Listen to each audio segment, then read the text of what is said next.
kill.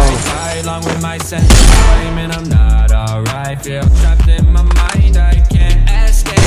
Even if I try to, little too late to weaken too kind. My heart is on fire and I'm burning alive, so I guess I'm not fine. Still trapped in my mind. They've been in my mind for days. Wish I could get away. You know it isn't safe for me to be in this escape. Triple kill. I'm just drunk. Told me to swim, then you watched as I sunk. I can't forgive you, no, I'm not that dumb.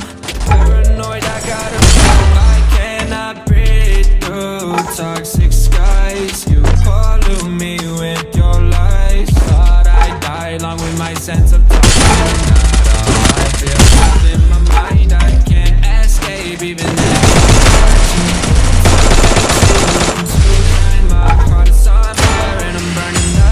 so I guess I'm not fine, still on my eyes. Once upon a time I knew you were close. Now the only thing I'm holding is a broken soul. Knock me down and I'm still falling like some dominoes. No, I'm trying to get it out low. Back to the basics, you crazy as hell. And I can't bring myself to say I wish you were. Trying to be tough in a world that's placed. You told me that you would stay. I cannot breathe through toxic skies. You follow me with your lies.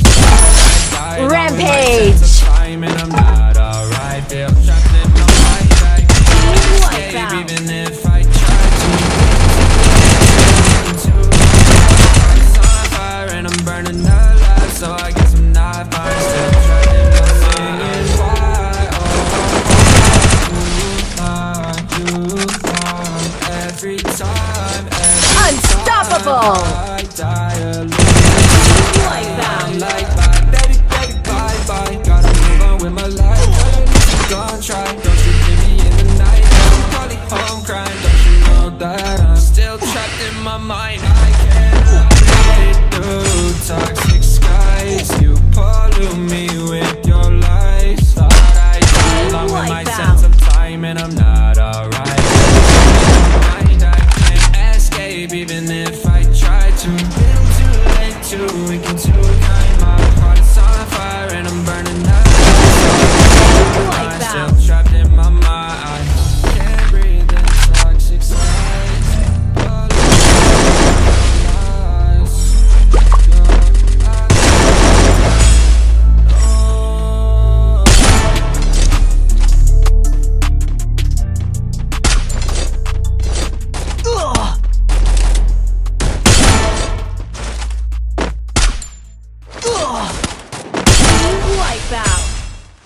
السلام عليكم خوتي ومرحبا بكم في القناة. معكم جاسك اف اف، واليوم جبت لكم فيديو جديد غادي يعجبكم بزاف ان شاء الله.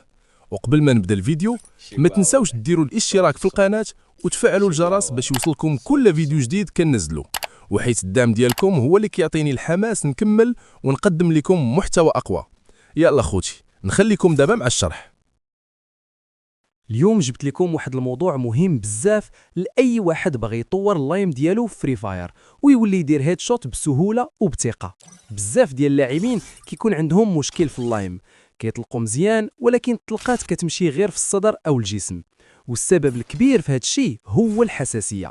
اليوم غادي نعطيكم واحد الحساسيه قويه ومجربه خصوصا الهواتف الريدمي، وغادي نشرح لكم كيفاش تستعملوها بالطريقه الصحيحه باش تعطاكم نتيجه حقيقيه ماشي غير ارقام. هذه هي الحساسيه جنرال 195.